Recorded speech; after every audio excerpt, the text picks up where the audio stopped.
Hi, Burton. Thank you so much for joining us. You can unmute your microphone for us, please. Great. Hey, how's it going? Thank you for having me. How are you guys doing? Great. It's been an awesome day. We're so excited to have you on here. Um, so, a little bit about Burton. He is going to talk about finding motivated sellers. Burton is the senior product specialist at PropStream, which is a data and analytics company for real estate investors and agents. He has trained thousands of investors on how to use better data to find better deals. So, thank you so much for joining us. Go ahead and take it away.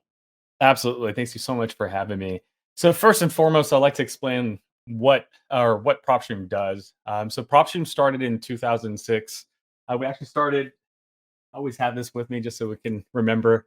So we started in the software era. So you used to have to install PropStream, and in the past, our goal is still the same as it is today, which is to go get records on your behalf, right? And those are public records, records from third-party aggregators, mortgage information, HOA information, and put it all in a platform so that you can easily read that information.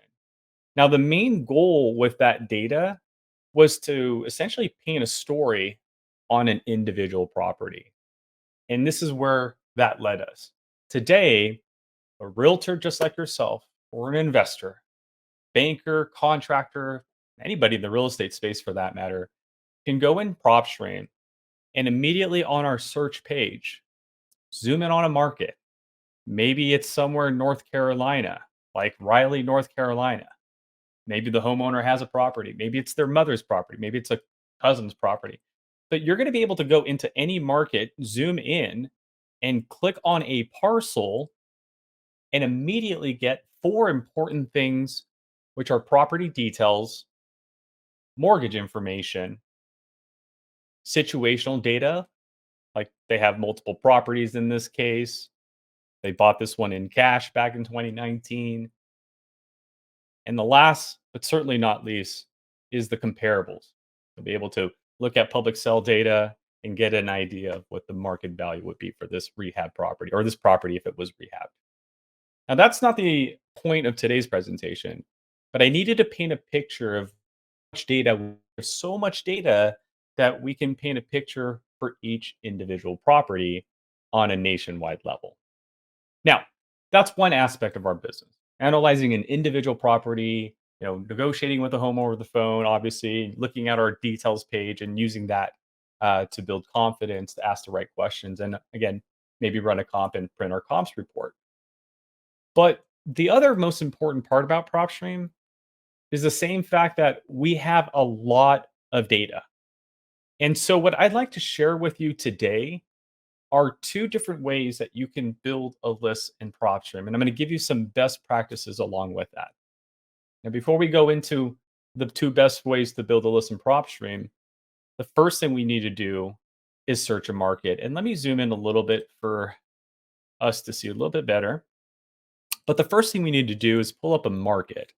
And in PropStream, you can either search by county, a city, one or up to five zip codes, or another feature not too many people are utilizing is our draw search feature here at the top left. Now, before you begin a search, if you need any assistance or guidance on, where the hot markets could be, on the map itself at the top right, we have a heat map. And this heat map can show you estimated values, MLS stats like listing prices, price growth, and rental values. Now, nothing's going to happen right away because each category has a subcategory you're going to need to select. So once you choose the category, click on a subcategory and select a subcategory. So in this case, if I choose estimated values, I can see where all the $1 million properties are in the United States, all the properties within $100,000 and everything in between. MLS stats. How does that MLS data look like? Show me all the listing prices. And hey, you know what? The listing prices match up that estimated value. Again, we're using data from multiple sources to paint this picture for you.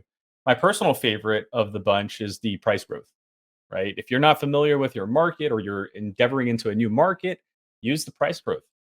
Show me how that area has grown over the last year.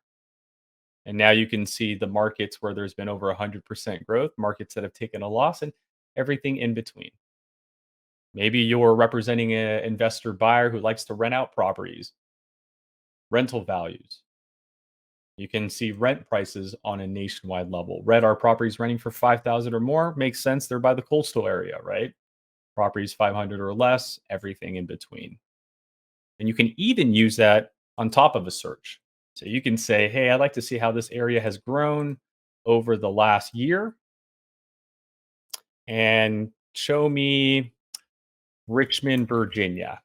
I can zoom into Richmond, Virginia, again, or county or zip code, and the heat map will still stay there. Or another cool option is that draw search feature.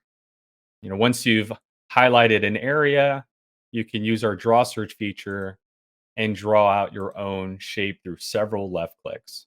So left click, left click, left click. Essentially, you're making your own shape.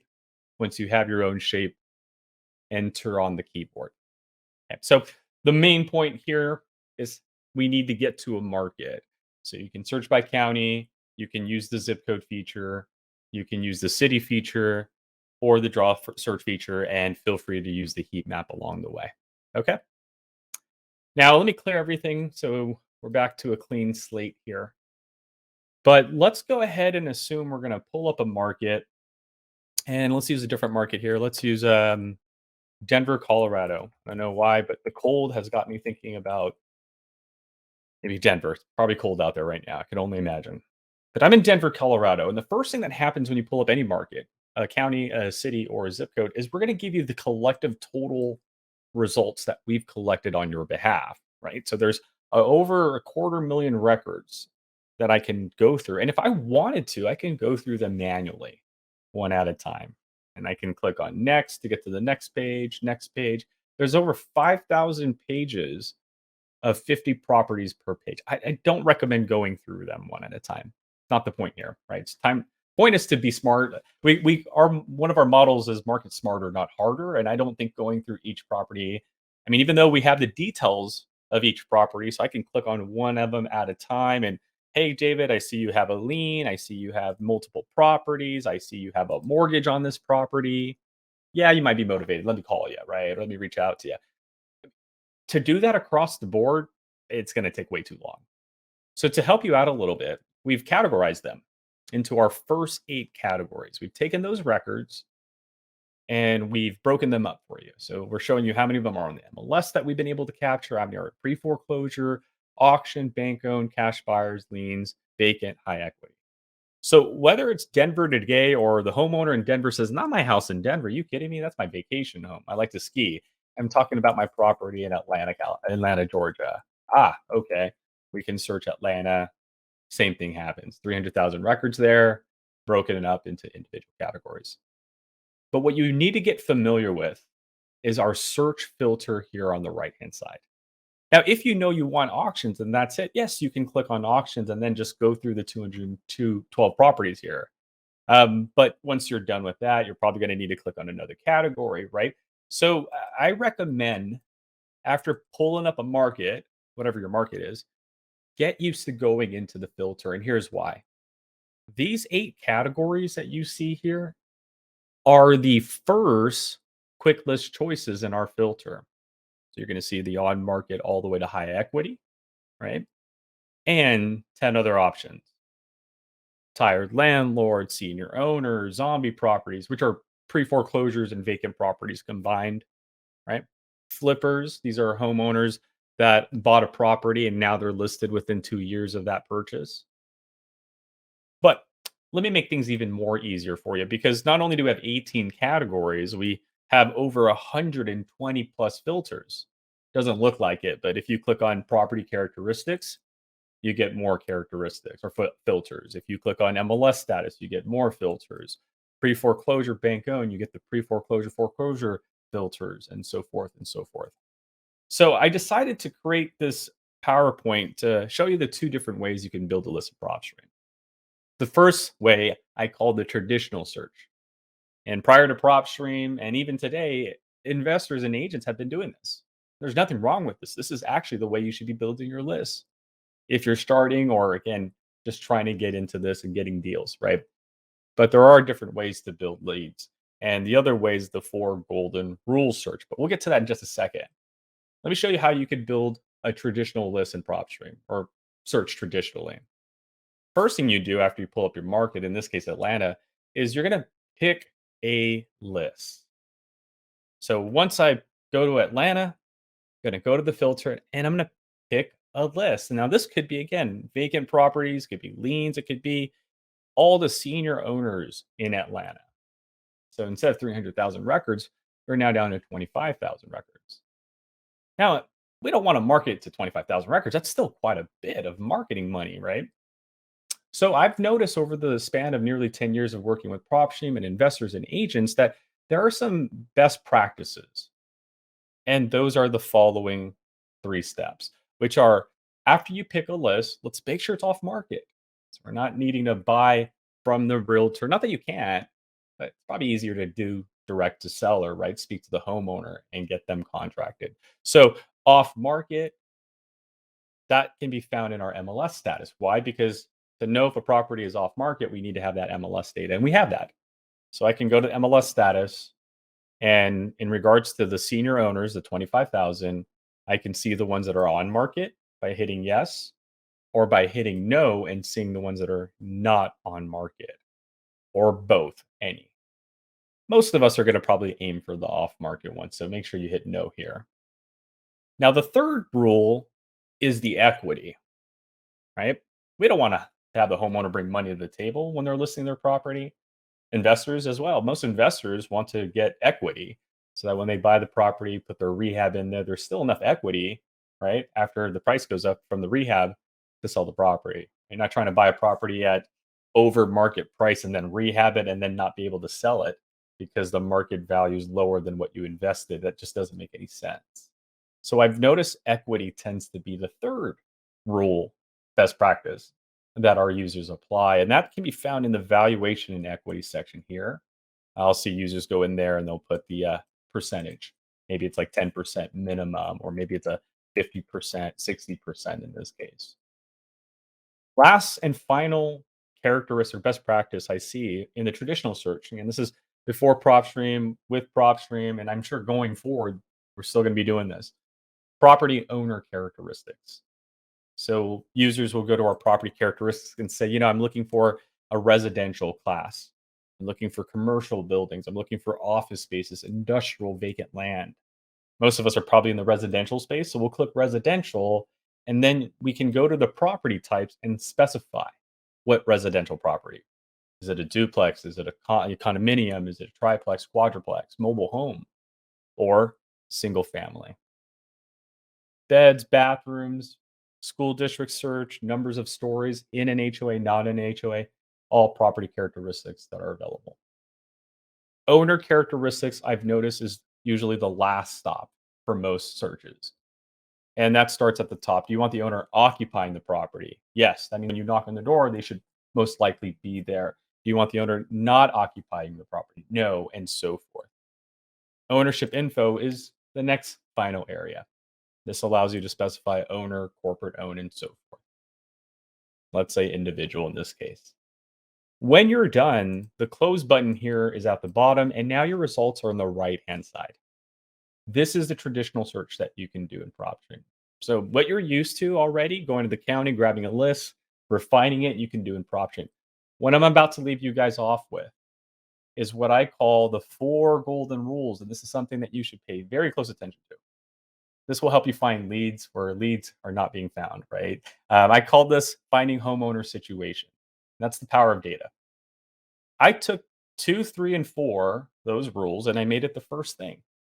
So if I go to Atlanta, for example, before doing anything else, I'm going to make sure it's off market. That's in the MLS. I'm going to make sure it has equity in the equity section. Let's say 60% once more. And then I'm going to put my property characteristics and owner characteristics. Maybe for this one, we're looking for residential and single family properties. Now, for owner information, this is where I can build a situation, and I'll show you an example.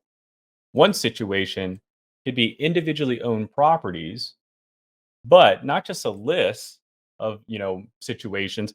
But rather than choosing a list, how about I create one? And that one being individuals that bought a house in 2019 to December of 2019. And also in our mortgage information section, specify that they have a single mortgage as well. There are 324 properties in this market that bought a property with a mortgage a year before the pandemic. That's a situation. They're probably regretting that, and that could be a listing for some of us, right? So I want you guys to start thinking of situations. This is just one of them. And again, it did not rely on that traditional method of choosing a list. I just said, hey, you know what? There's a pandemic. I'm sure people that bought a house might be regretting it. Maybe we call this the regret list, right? So these are 324 that bought a house in 2019. No one knew about the pandemic, right? Might have had a hinge, but no one knew about it. But 324 individuals bought a property with a mortgage. Maybe we should be checking up on them. Here's another one I can give you. And take this away, realtors. I saw a realtor look for properties that had 3 bedrooms, but with 1 bathroom maximum and a minimum 1,000 square footage. Here's the situation though. Not only do you have 1 bathroom, but you've been owning this property for 10 years. So this is what she called the I need to upgrade my property list, because you have 3,435 properties in our market that all have 1 bathroom. Right? These are probably families with small children at one point. But 10 years have gone by. They don't have small children anymore. They're probably teenagers, and they may now need to upgrade.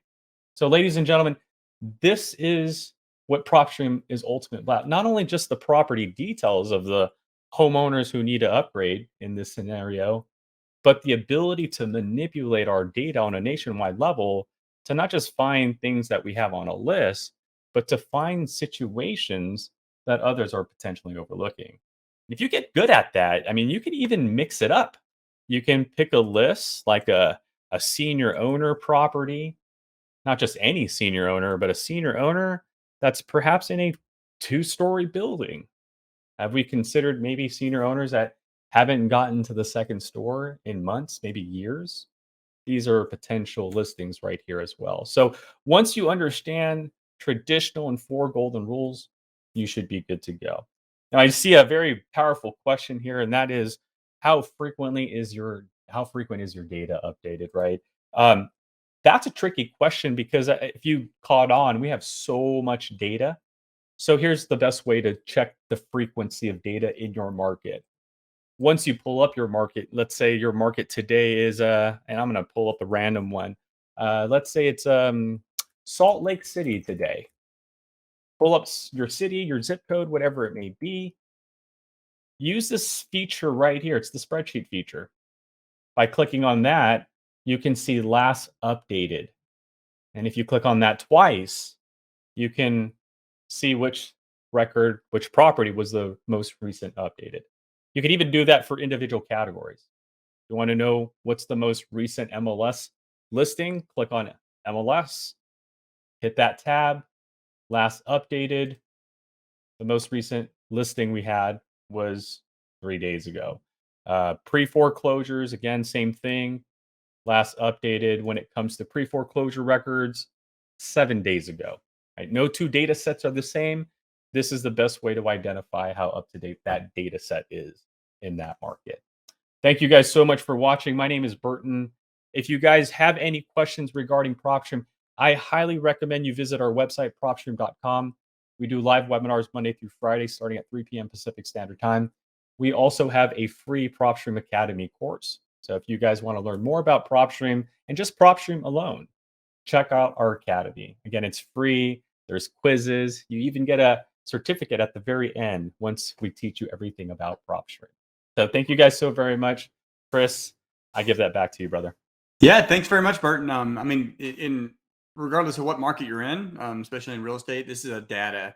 Everything's with data. Everything you're doing with marketing, it's all about data, better data, how to organize. And actually, the data actually can be a problem because if you have too much data, you can't make sense of it. So being able to organize and filter and then process and know how to use the data to maximum effect, that's the power. And the folks that can use the best data, the most accurate data, and then implement good marketing on top of that, that's how you can get better deals and more deals. So appreciate it. We did put PropStream's link in the chat. So thank you so much, Burton. Thank you guys so much. Have a wonderful day, everybody. You too.